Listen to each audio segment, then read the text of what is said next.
Okay, coming right back to you.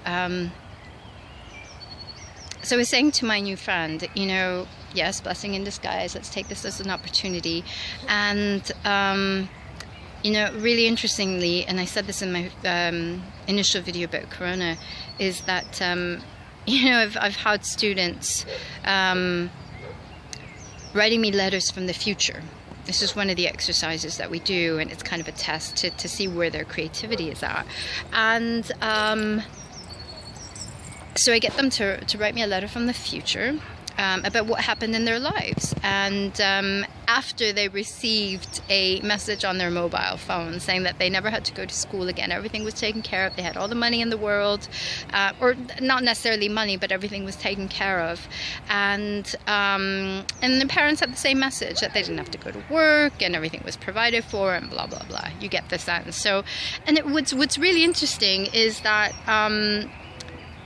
how these young people come back to the familiar.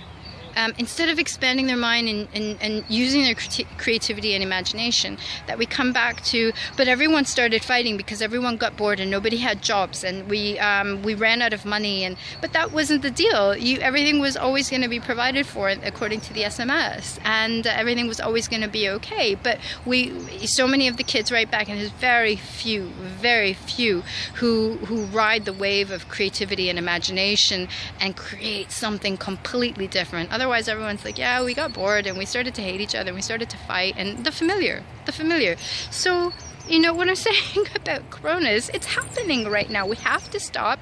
Bratislava now, only grocery stores and drugstores are open.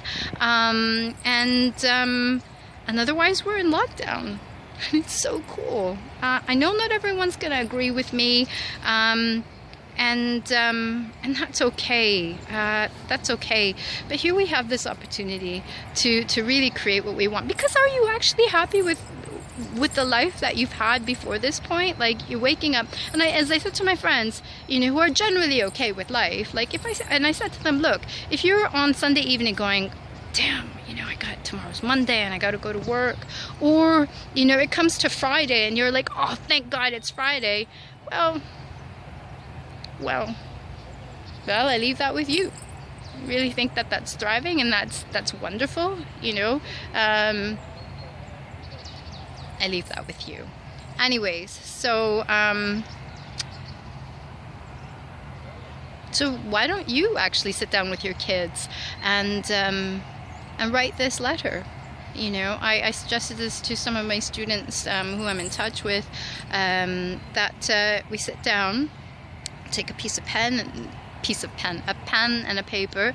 Do this with your hand rather than on a device, with your own body, your own energy, and write down what happens from today about coronavirus. What do you want to see in the world?